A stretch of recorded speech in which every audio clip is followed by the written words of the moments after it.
comportamiento social en el mundo entero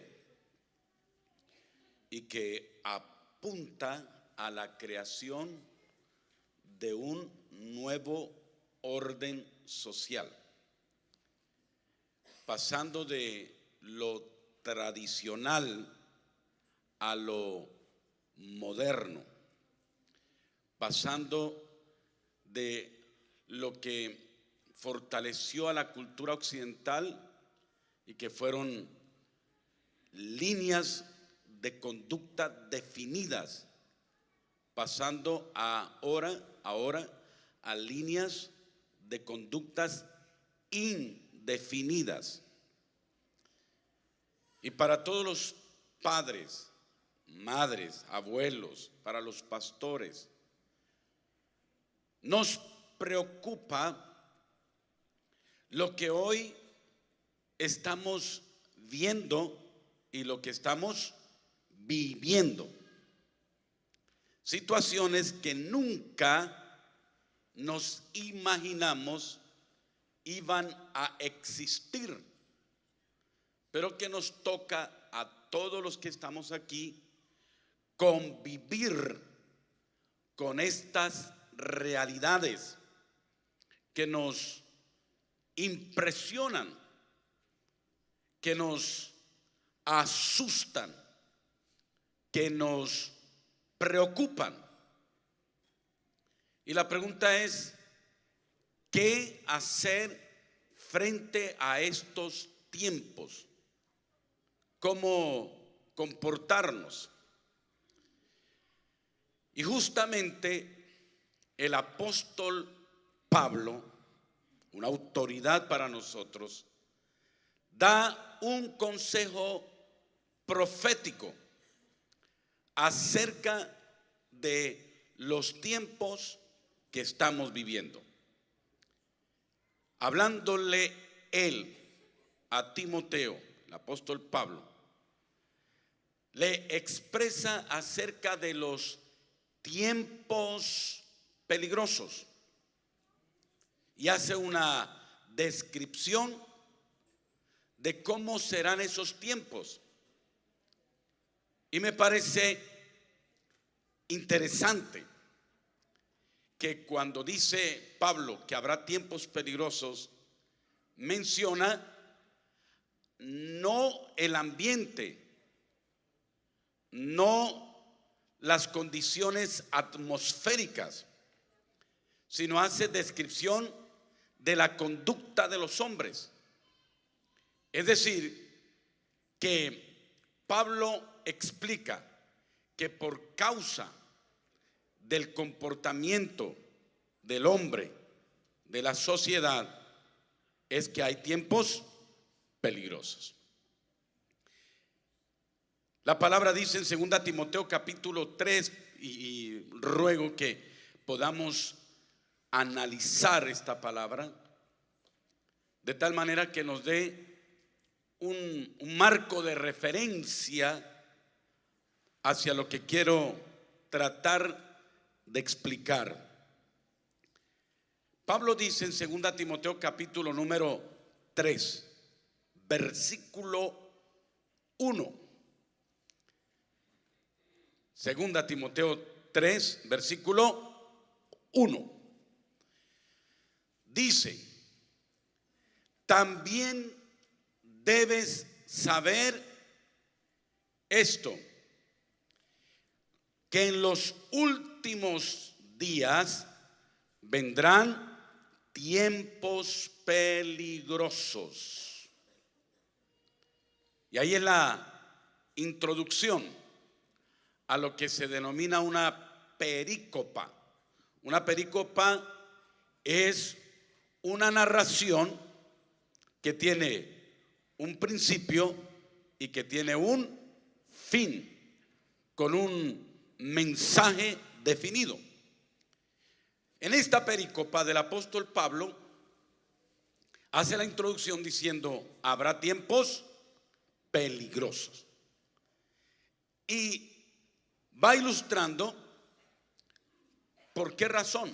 Versículo 2: Y la razón es porque habrá hombres amadores de sí mismos, avaros, vanidosos, soberbios, blasfemos, desobedientes a los padres, ingratos, impíos, sin afecto natural, implacables, calumniadores, sin templanza, crueles, enemigos de lo bueno, traidores, impetuosos, orgullosos o soberbios, amadores de los deleites más que de Dios.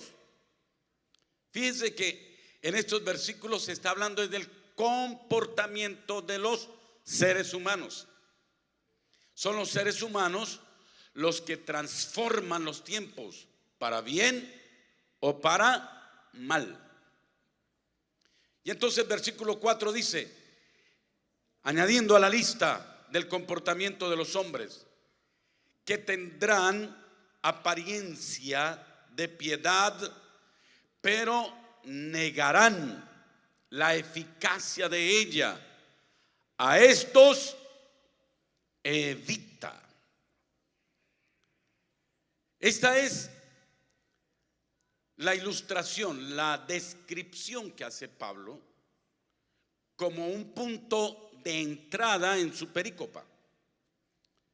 Pero ahora quiero invitarlos a que observemos cuál es el punto de salida de esa perícopa. Y el punto de salida lo ilustra Pablo desde el versículo 10. Yo creo, pastores, que este capítulo 3 debía terminar en el 4:5, en el capítulo 4, versículo 5. Ahí debía cerrarse la perícopa.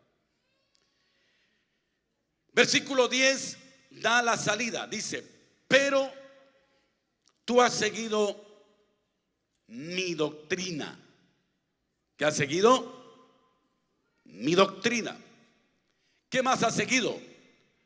Conducta. Has seguido propósito, fe, entereza, amor, paciencia.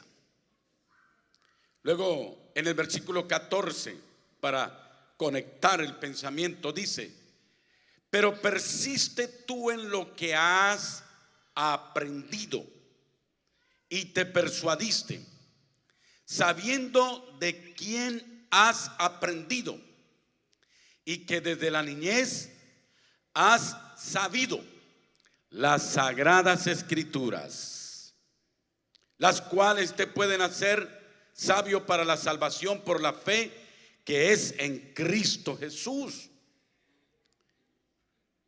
Y versículo 16, podemos leerlo todos a una sola voz, por favor. Dice, versículo 16, toda la escritura es inspirada por Dios. ¿Y qué más? Útil para enseñar, para a fin de que el hombre de Dios sea perfecto, enteramente preparado para toda buena obra. Y yo creo que el capítulo no debiera terminar acá, el 3. El capítulo 3 debiera extenderse en los versículos que sigue.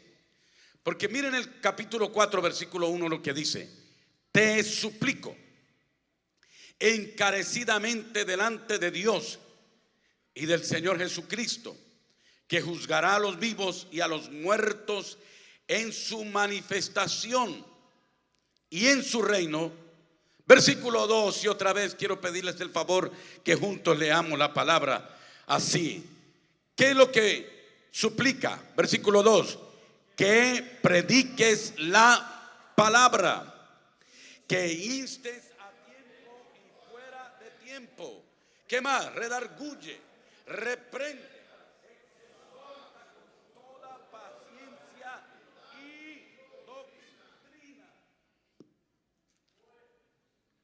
Pues vendrá tiempo cuando no soportarán la sana doctrina, sino que teniendo comezón de oír, se amontonarán maestros conforme a sus propias pasiones, y apartarán de la verdad del oído, y se volverán a las fábulas. Ahí debiera cerrarse esta narración. Entonces, ¿cuál es el análisis? Pablo plantea tiempos peligrosos, pero Pablo en su punto de salida plantea cómo enfrentar esos tiempos peligrosos. Hay como una puerta de entrada y una puerta de salida. Tiempos peligrosos, y en la parte final del capítulo, cómo enfrentar esos tiempos peligrosos. Ahora, la pregunta para todos en esta tarde es: ¿cuáles serían esos tiempos peligrosos? Pues ya lo hemos leído y nos hemos respondido. Pablo está diciendo que hay un antropocentrismo, es decir, una mirada más al hombre que a quién, que a Dios. Es decir, que ya no habrá un teocentrismo. Luego el apóstol Pablo está diciendo que la gente tendrá un enfoque en el humanismo.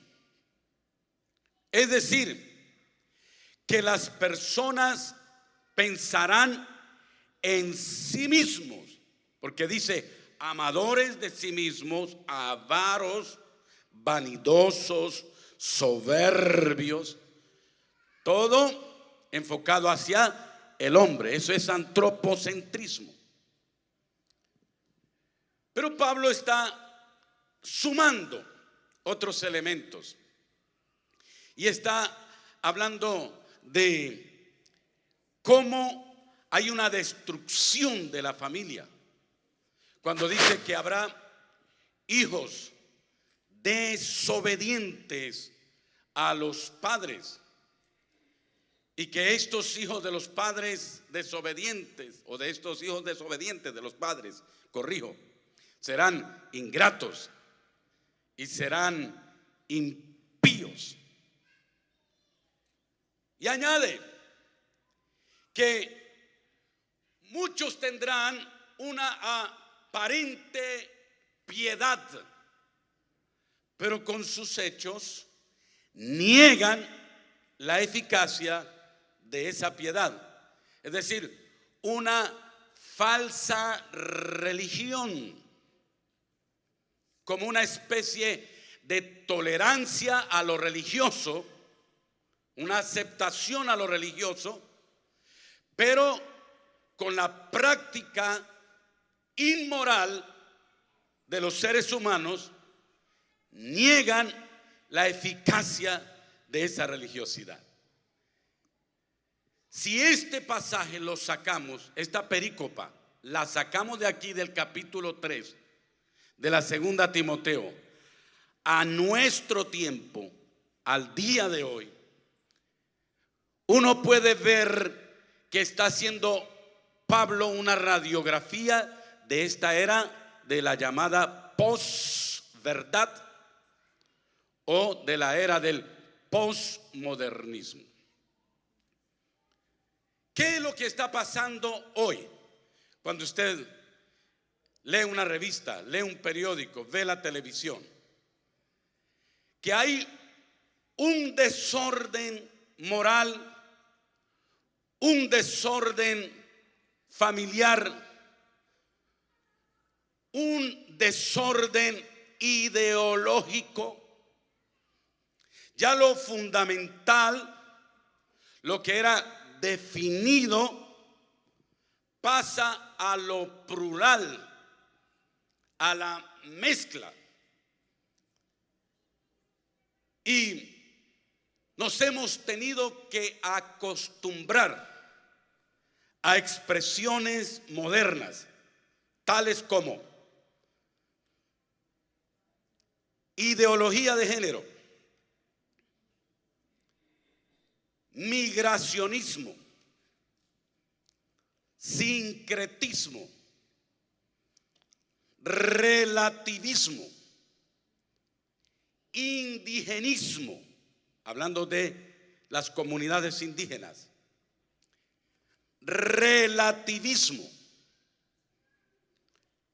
modelos familiares monoparentales y modelos familiares homoparentales.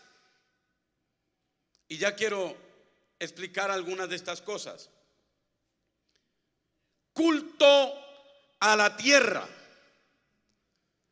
Todos sabemos que el 22 de abril se celebra el Día Mundial de la Tierra.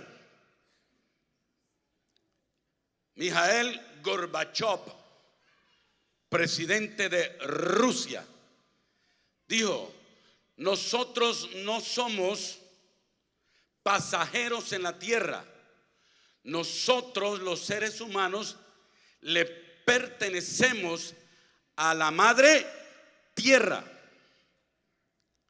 Ted Turner, un hombre importante en las comunicaciones aquí en los Estados Unidos, dijo: hay que cambiar los 10 mandamientos de la Biblia y colocar los 10 mandamientos de la tierra, porque hay que proteger a nuestra madre tierra.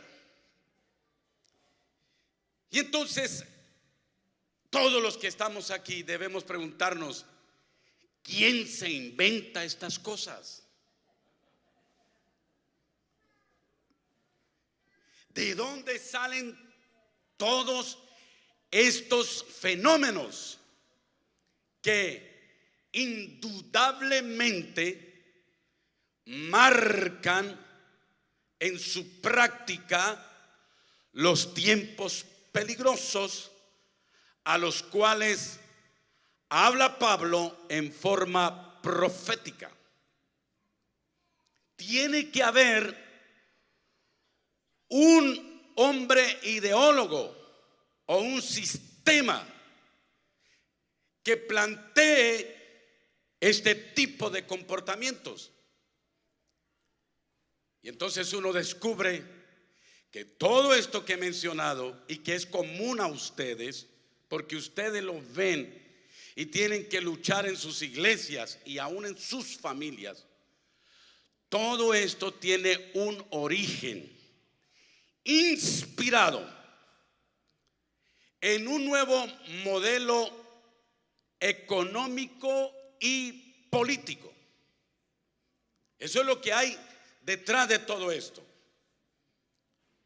Pero detrás de quienes se inspiran para trabajar un nuevo modelo político y un nuevo modelo económico, detrás de estas personas hay uno que tiene una gran sabiduría animal y perversa, que se llama diablo o Satanás, que busca manejar los hilos que conducen el pensamiento de estas personas. Dicho en otra forma, Satanás usa grandes pensadores para proponer nuevos modelos que busquen la destrucción, número 1, de la familia, la destrucción, número 2, de la Biblia,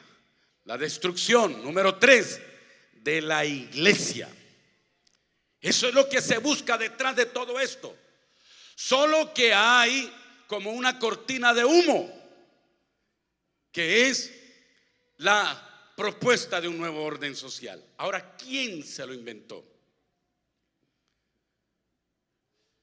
todo tiene que remitirse a la Edad Media y luego a la Edad Republicana. En la Edad Media hubo una revolución bíblica, un avivamiento. Y como ustedes conocen, los efectos de la reforma fueron positivos en todo: educación, industria, el arte, en la economía. En todo hubo un efecto bueno. Pero luego apareció la contrarreforma, que quiso atacar lo que planteaba Lutero y sus sucesores. Y vino la época del enciclopedismo, la manera de pensar la teología, racionalizar no solamente la teología, sino todas las cosas. Y entonces aparecen judíos con unas nuevas propuestas de pensamiento. Y uno de ellos fue Carlos Marx. Y Carlos Marx dijo: vamos a crear un nuevo modelo económico y lo vamos a hacer a partir de la revolución de la clase obrera, para que haya una distribución del dinero en partes iguales y no haya un dominio de los burgueses, de los que tienen mucho dinero. Y Carlos Marx trató de imponer este pensamiento, y aún los pastores de aquella época dijeron: esto es bueno. Y hasta se inspiraron en el libro de los Hechos, haciendo una mala hermenéutica, cuando dice la palabra allá en Hechos que todos repartían las cosas y todas eran puestas en común. Y entonces empezaron a aceptar este pensamiento. Pero hubo una sorpresa, y la sorpresa es que el marxismo de aquella época no logró impactar el mundo occidental. No logró cambiar el modelo del capitalismo que por muchos siglos había imperado. Así que en el año 1920 se levantan varios pensadores, uno de ellos un italiano de apellido Gramsci, quien era un gran seguidor de Carlos Marx, y hace una gran inversión de dinero. ¿Para qué? Para que muchos pensadores de la época analicen por qué el pueblo no acepta las ideas de Marx. ¿Por qué no hubo revolución? ¿Por qué siguieron atados a un sistema de esclavitud según ellos? Y entonces, cuando pagan a toda esta gente, vienen grandes pensadores a Frankfurt, Alemania. Y allí en Frankfurt, Alemania, se fundó lo que se conoce con el nombre de la Escuela de Frankfurt. Y la Escuela de Frankfurt, con estos pensadores, lo que hizo fue levantar una teoría crítica frente a todo el sistema familiar, religioso, ideológico y demás. Dijeron: vamos a evaluar el comportamiento de la sociedad. A eso se denominó teoría crítica. Y ahí empiezan a aparecer en el escenario grandes pensadores como Habermas, Marquis. Aparecen grandes pensadores como Horkheimer, Adorno, y analizan lo siguiente. Y aquí, y perdone que hable de esto que de pronto no es tan agradable, pero aquí es donde nos toca a nosotros. ¿Sabe qué descubrieron? Que no había revolución del marxismo, porque las familias de aquella época de Europa occidental seguían creyendo en Dios, en la autoridad de la Biblia, en la institución de la familia y en la comunidad de la iglesia. Ese fue el descubrimiento. Y entonces, ¿qué dijeron? Como esto es lo que impide este nuevo modelo marxista, esto es lo que limita la posibilidad de que los países adopten el pensamiento de Marx, Dios, la Biblia, la familia y la iglesia. ¿Sabe lo que vamos a hacer? Vamos a atacar la idea de Dios, la idea de la Biblia, la idea de la familia y la idea de la iglesia. La vamos a dañar. Y dijeron, si armamos o formamos el caos, si cambiamos la concepción que tiene el mundo de aquella época sobre estos 4 elementos, estas 4 columnas, Dios, familia, iglesia y la Biblia, entonces lograremos que el marxismo se imponga en el mundo. Y entonces ellos dijeron, no vamos a buscar que haya revolución a través de las armas, ni revolución a través del levantamiento de la clase obrera, sino a través de la revolución de las ideas. Y entonces, durante varias décadas, que va de 1920 al 60, con estos hombres que mencioné, Adorno, Marquis, Habermas, Horkheimer, luego aparecen después del 60 otros pensadores que van planteando un nuevo orden social que hoy se conoce con el nombre de reingeniería social. Y la reingeniería social es hacer una nueva sociedad a partir de la destrucción de los fundamentos de lo que ellos llaman la burguesía del cristianismo. Hay que romper con eso. Y entonces dijeron, vamos a atacar la familia y vamos a crear un nuevo modelo. ¿Cómo? En lugar de un modelo patriarcal, como está establecido en la Biblia, que el padre es la autoridad en casa, que el esposo es la autoridad de casa, vamos a migrar, vamos a pasar de lo patriarcal a lo matriarcal. Quizás aquí en Estados Unidos no se note tanto, pero en América Latina hay culto a la diosa María. Hay casi que un culto a la mamá.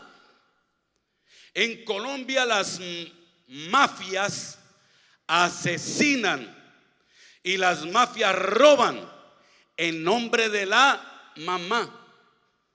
Y quienes ostentan, quienes manejan la autoridad en nuestras culturas latinoamericanas son las mujeres. Las mujeres son las que oran. Las mujeres son las que lideran en las iglesias. Las mujeres en la sociedad son las que van a defender a sus hijos en los liceos, en los colegios. Y hay un modelo no patriarcal, sino un modelo matriarcal. Esto va claramente en contravía de lo que plantea Dios en la palabra, porque desde siempre el modelo familiar fue patriarcal. Primero Dios, luego el hombre, después la mujer. Así está escrito. Aunque el feminismo rancio de estos tiempos discuta esa verdad, así está escrito y así será, porque escrito está el orden de Dios para la buena marcha de la sociedad.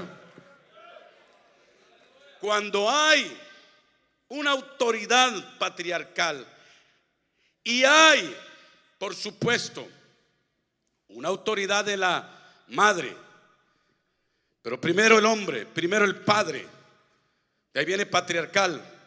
Hay un equilibrio en nuestros hijos, pero cuando se ha cruzado de lo patriarcal a lo matriarcal, se ha levantado una generación insegura.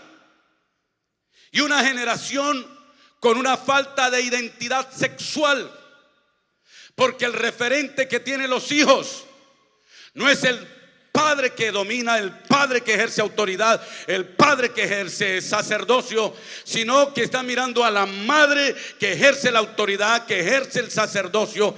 Y entonces hombres y mujeres que están en esa clase de hogar se identifican con el género femenino, lo que da lugar a esas desviaciones sexuales como el homosexualismo y el lesbianismo. Dios nunca, jamás determinó algo que le vaya a hacer daño al hombre. Sin embargo, el hombre trastorna los caminos de Dios, y detrás del hombre está un diablo que está enjuiciado y va a los infiernos, pero que quiere dañar a toda costa al hombre para que se desvíe de Dios. Y ahora ya no estamos hablando de un modelo familiar patriarcal, sino matriarcal, la madre como autoridad, sino que estamos hablando de un modelo familiar monoparental. Y todo esto auspiciado por la legalización del divorcio, por madres solteras, por unión libre entre hombre y mujer sin legalizar el matrimonio. Y entonces, después de que no se entienden, tanto el hombre o la mujer que ya han tenido hijos se separan, y uno de los dos es quien está determinando el manejo del hogar. Por eso hoy se habla de madres cabezas de hogar, pero también se está hablando de padres solos o divorciados cabeza de hogar. Es decir, un modelo monoparental, uno solo que determina la autoridad, dañando el modelo de la Biblia. ¿Y cuál es el modelo de la Biblia? El modelo de la Biblia es que la familia o el matrimonio debe ser biparental, hombre y mujer. Ese principio no se puede discutir. Lo sabemos todos y lo predicamos en las bodas, en las ceremonias. Por tanto, dejará el hombre a su padre y a su madre y se unirá con su mujer, y los dos serán una sola carne hasta que la muerte los separe. Eso se llama modelo biparental. Pero esta escuela de Frankfurt, con la teoría crítica, dijo: vamos también a inspirar con otro modelo de familia. Ya se estableció el modelo matriarcal. Ya es muy común escuchar familias monoparentales, pero está entrando en la moda hoy, y por leyes de diferentes países, el modelo de familia homoparental. ¿Qué es? Sino la unión de un hombre con otro hombre y la unión de una mujer con otra mujer, y se les conceden derechos. Las legislaciones que vienen desde la ONU, desde años atrás, están estableciendo leyes muy fuertes para que haya este tipo de modelos familiares, modelos homoparentales. Pero por causa de la migración y por causa del divorcio y por causa de todos estos desórdenes sociales, se está aprobando otro tipo de modelo familiar, que es el modelo mixto o por extensión. Familias que están compuestos por hombres y mujeres que no conviven, sino que un día se conocieron, tuvieron relaciones sexuales, dieron a luz un hijo, la mujer, Pero él vive allá, ella vive allá, en otros lugares. Y quienes manejan la autoridad de los hijos son parientes, no los padres. Quienes manejan la autoridad son las escuelas, no los padres. Quienes manejan la autoridad y la orientación de estos hijos llega a ser la iglesia, dañando así la estabilidad de los hijos de esta generación. Entonces la teoría crítica de la escuela de Frankfurt dijo: si dañamos la familia, vamos a penetrar con este nuevo movimiento socioeconómico en el mundo. Y dijeron: ataquemos la sexualidad y vamos a fomentar, vamos a insistir en la ideología de género. Y la ideología de género establece que no se nace hombre, no se nace mujer, sino que la sociedad los crea. Hay una indefinición, una falta de identidad en el género. Y por eso es que hoy se formulan campañas por parte de muchos países para elaborar cartillas de enseñanza sexual que defienden abiertamente el homosexualismo y el lesbianismo, basado en lo que dijo la teoría crítica y la escuela de Frankfurt, que el hombre no nace ni la mujer nace, sino que la sociedad es la que determina la sexualidad de ese individuo. Y la pregunta: ¿para qué la ideología de género? ¿Para qué fomentar homosexuales y lesbianas? Pues básicamente para que haya control de la natalidad. Porque la escuela de Frankfurt y la teoría crítica determinó que a mayor gente para convencer, más difícil penetrar con las ideas. Y hay que generar un control de la natalidad para que haya un control demográfico. Ahora bien, la teoría crítica de la escuela de Frankfurt dijo: no solamente vamos a atacar la familia, no solamente vamos a atacar la sexualidad, vamos a atacar ahora la religión cristiana. ¿Y sabe cómo lo hacen? Lo hacen de una manera muy, pero muy atractiva. Porque ellos dicen: por leyes de la ONU, leyes de la OEA, leyes de los derechos fundamentales del hombre, debe respetarse la creencia de los individuos.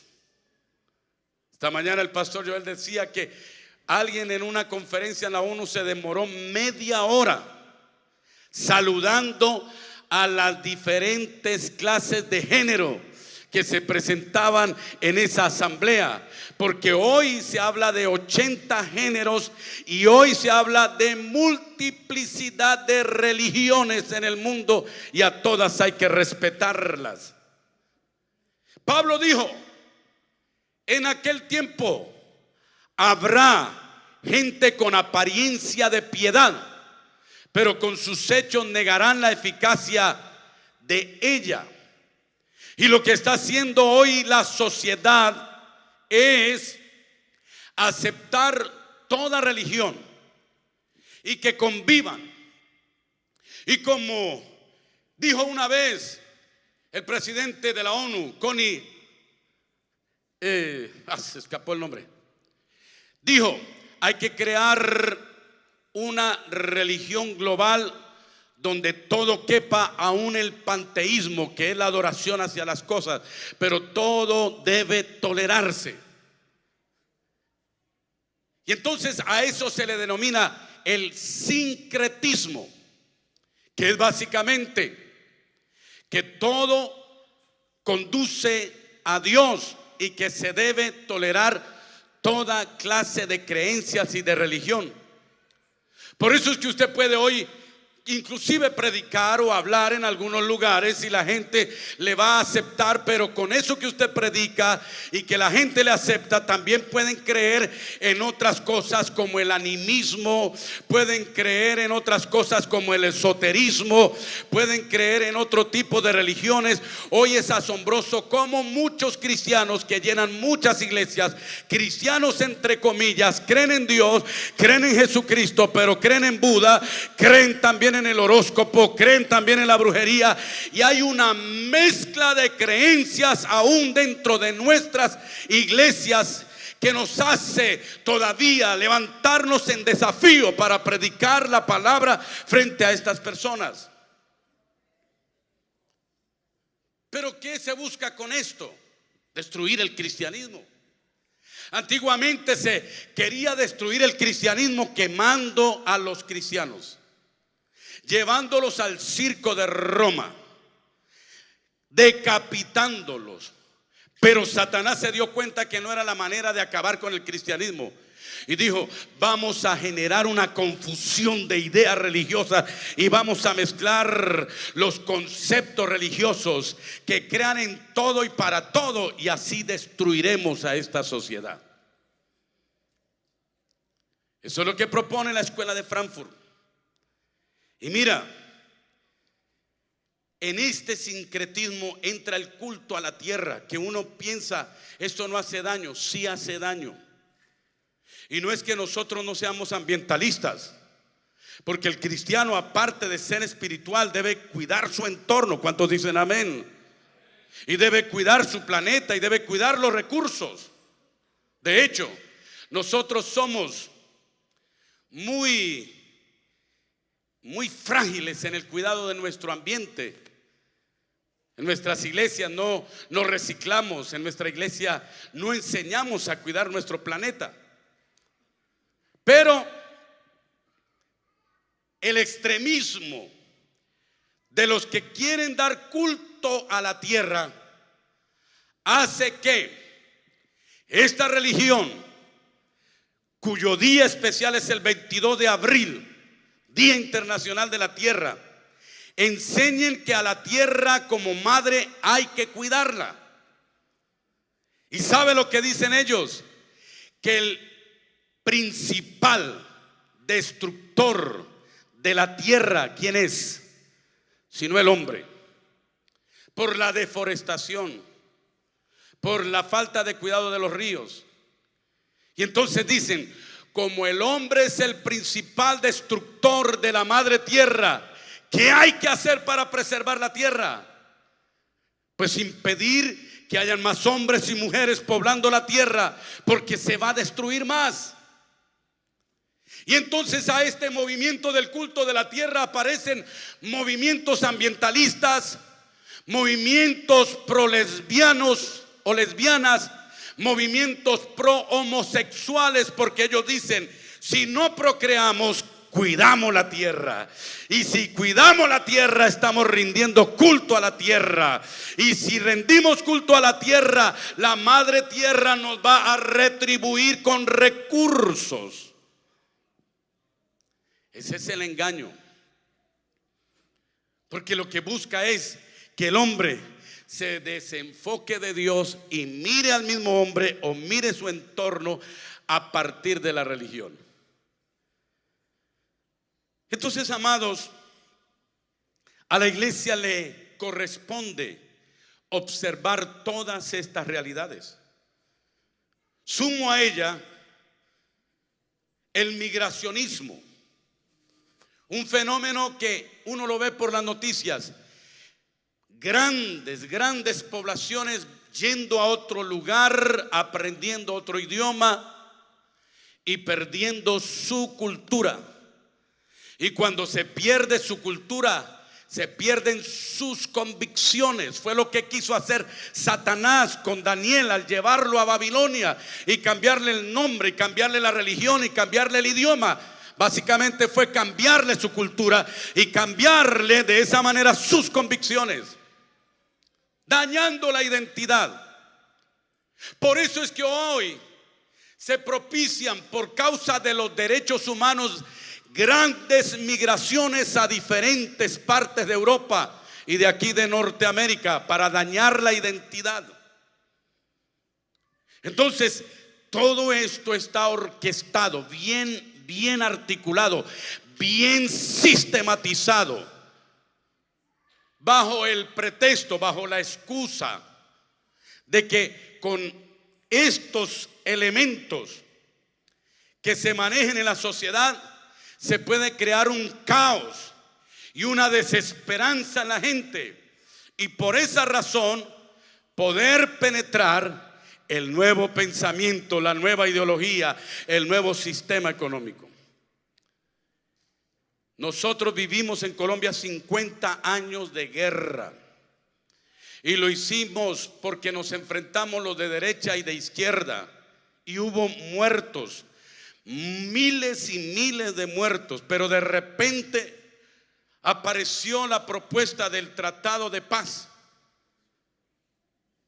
Fin a la guerra, fin al conflicto armado, y todos aplaudimos eso.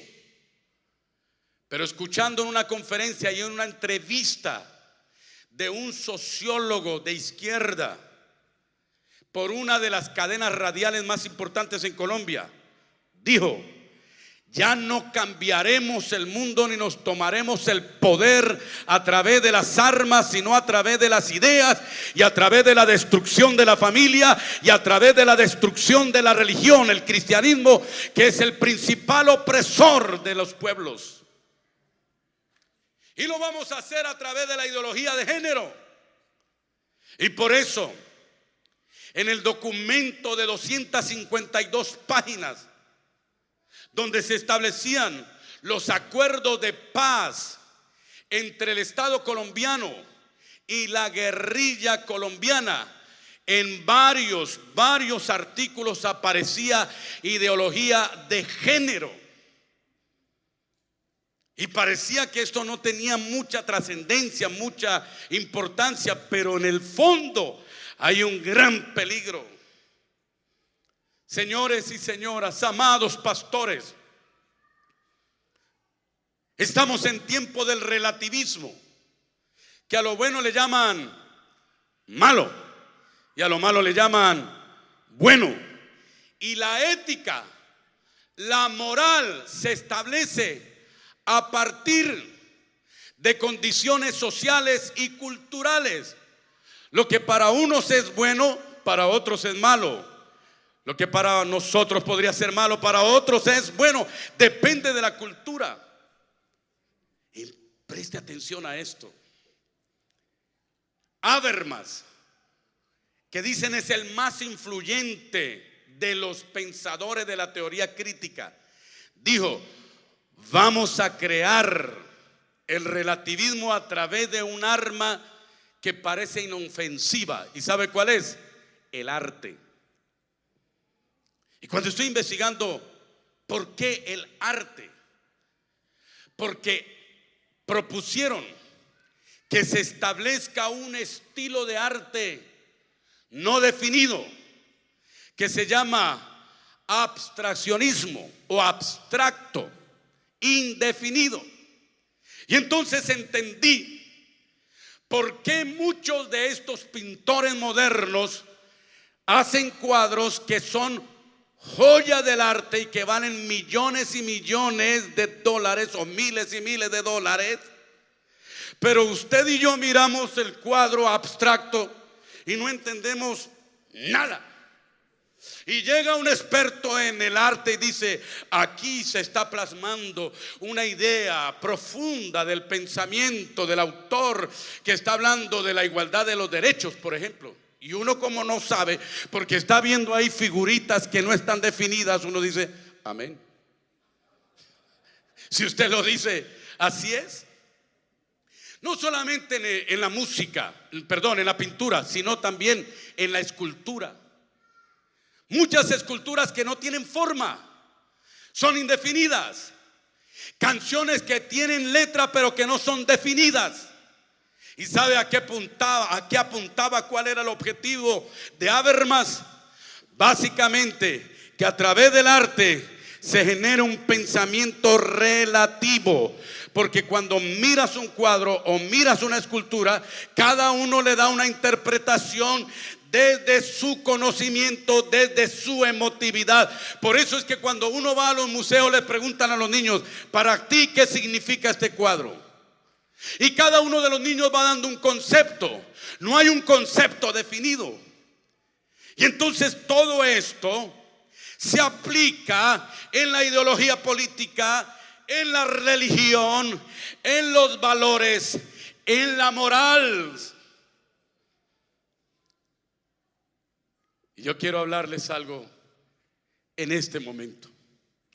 Y es que esta línea de izquierda que quiso imponer el marxismo a través de la revolución cultural, de la teoría crítica, en su momento fue también tomado por la derecha, por el capitalismo rancio, dominante.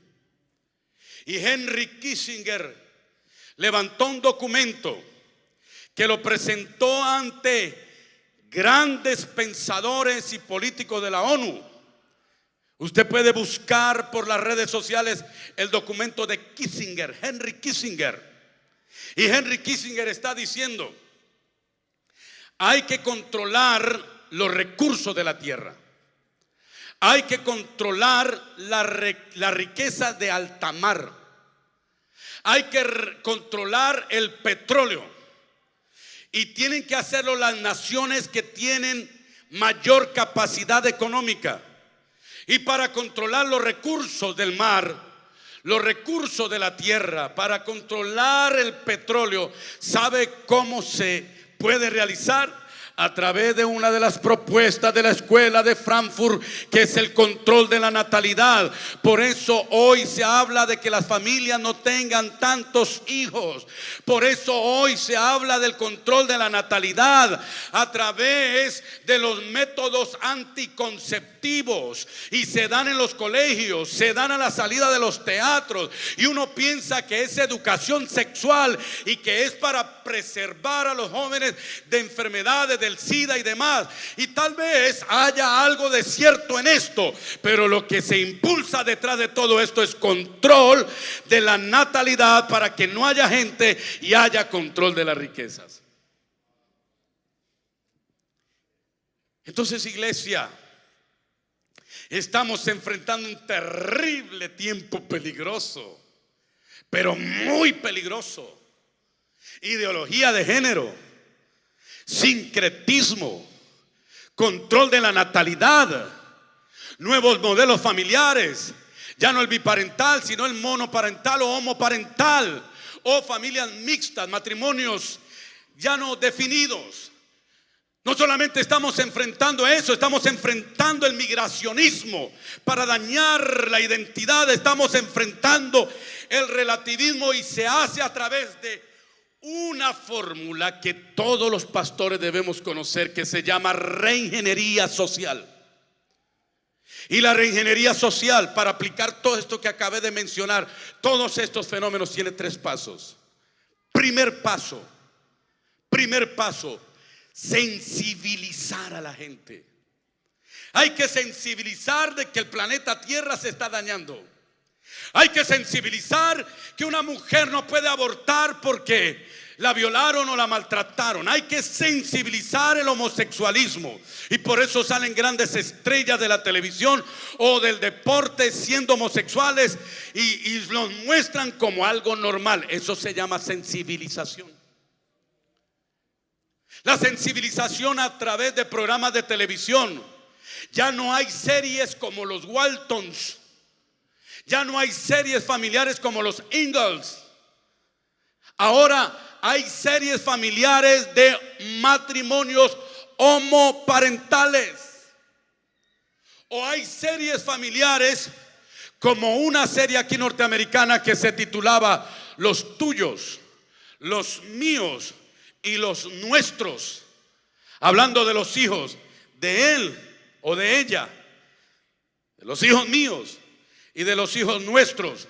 Porque era una pareja que se había divorciado y cada uno en sus anteriores matrimonios había tenido hijos. Nuevos modelos. Y a través de la televisión se genera sensibilización. Pero ya estamos pasando en la reingeniería social de la sensibilización. Estamos pasando a la legislación. Y la legislación es crear leyes que defiendan el aborto, que defiendan estos modelos familiares que van en contravía de la Biblia, leyes que defiendan la tierra y por eso el control de la natalidad para que no haya tanta población en el mundo y se cuiden los recursos y se cuida la madre tierra, leyes que defienden la ideología de género, leyes que defienden las minorías. Y cuando las mayorías dicen que eso es incorrecto, lo llaman personas, en el caso de la homosexualidad, homófobos. No sé cómo en portugués se podría. Homofóbico. Entonces, hermanos, de la legislación pasa a una tercera fase, que es la judicialización o la penalización. Y no viene de Holanda, de Alemania, no viene de Suiza, no viene de Inglaterra, viene de la ONU. Por eso en Colombia, cuando hablaban de que ¿cómo vamos a permitir que una ministra de educación enseñe cartillas de homosexualismo?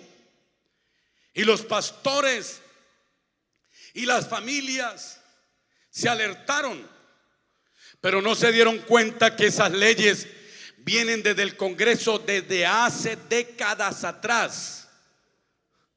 Desde la década del 80 o de los 80 ya se ha legislado acerca del homosexualismo y sus derechos, del aborto y la legalización. En Colombia, ¿puede un homosexual visitar a su pareja en la cárcel como una visita conyugal? Un hombre visitando a su amante en la cárcel, tener relaciones sexuales como una visita conyugal.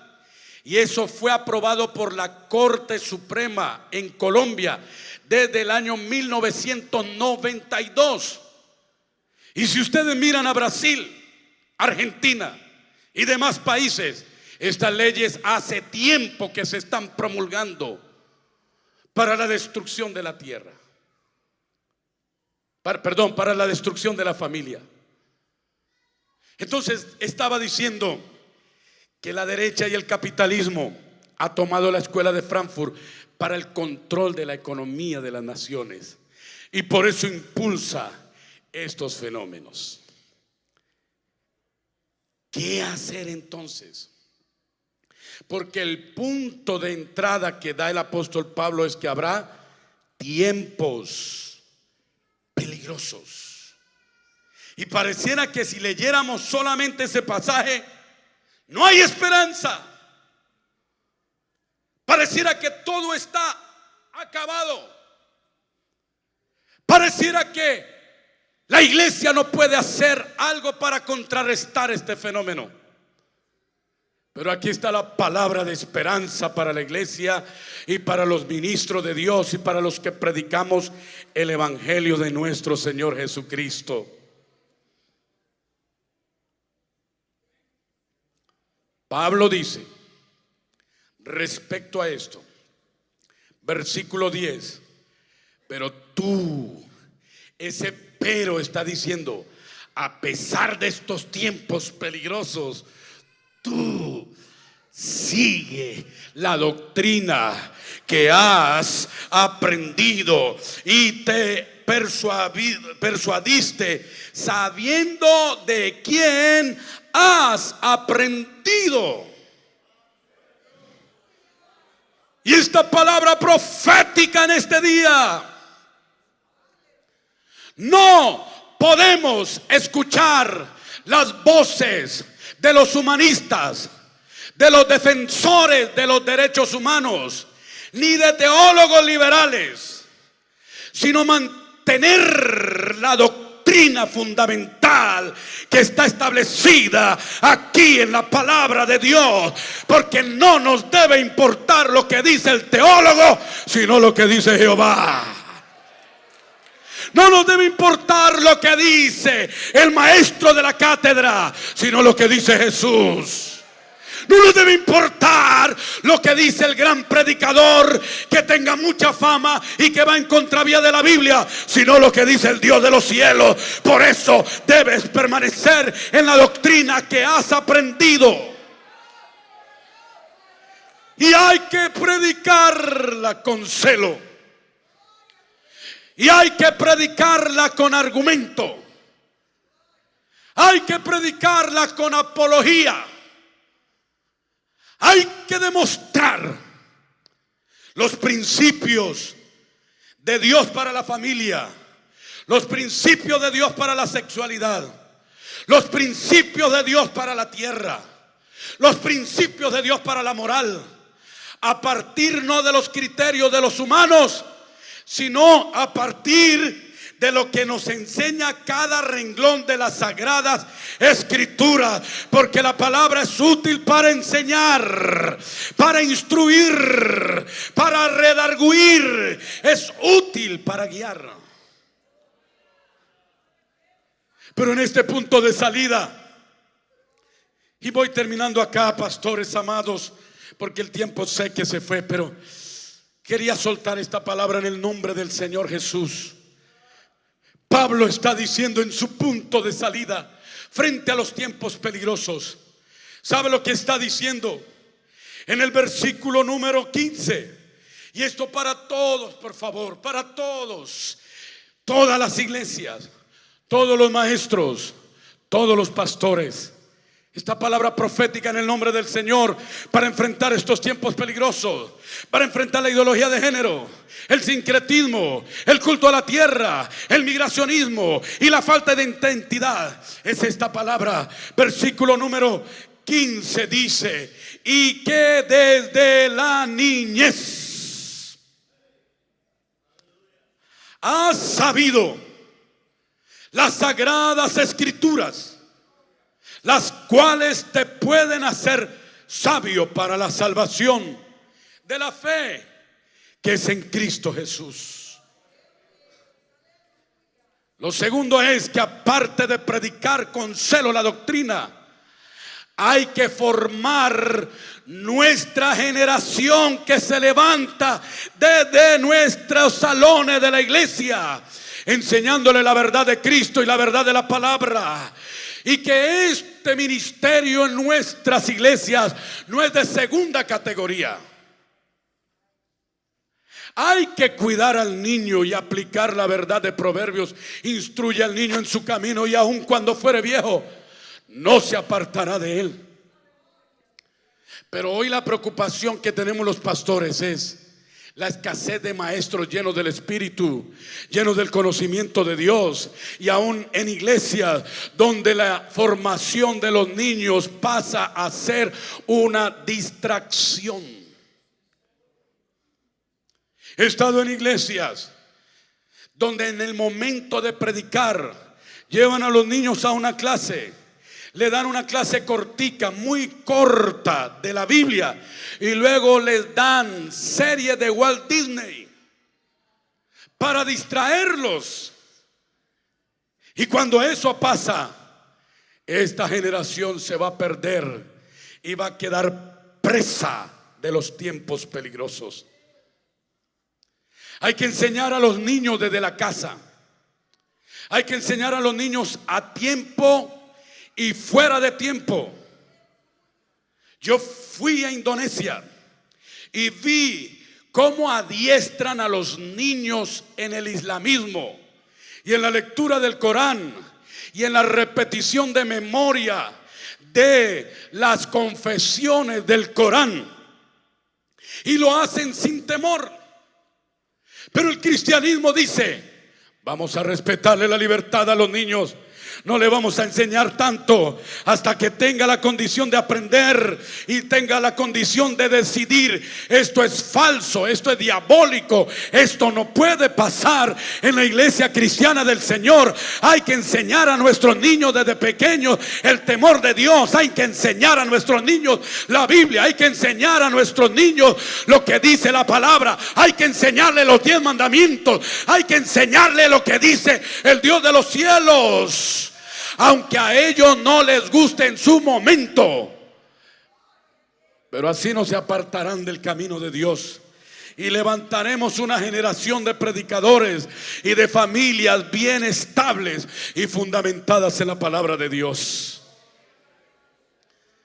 Y Pablo, en su punto de salida, dice: no solamente que enseñes a los niños, que enseñe una buena doctrina, sino que te suplico, versículo 1 del capítulo 4, te suplico encarecidamente, prediques la palabra del Dios Todopoderoso. Porque cuando se predica la palabra de Dios, esto se frenará en el nombre del Señor. Porque el cielo y la tierra pasarán, pero la palabra de Jehová no pasarán. Y la palabra que es sembrada cumplirá el propósito para lo cual fue enviada. Esa palabra que aparentemente tiene resistencia en la sociedad moderna seguirá transformando los corazones de los seres humanos. No es la estrategia, no es la metodología, no es la forma, es la predicación del evangelio con poder, revelación y unción que cambia la conciencia de los seres humanos. Y a eso estamos llamados para evitar estos tiempos peligrosos.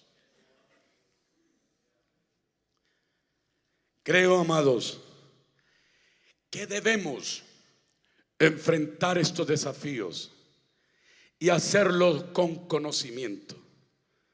Y por eso mi invitación es que hoy todos nuestros pastores pudiéramos investigar un poco más de la escuela de Frankfurt, de la teoría crítica, de la cultura, del marxismo cultural, del nuevo orden social, de reingeniería social, profundizar en estos temas que seguramente muchos de ustedes lo están haciendo, pero que todos debiéramos estar en esa misma dirección para saber qué predicar en nuestras iglesias.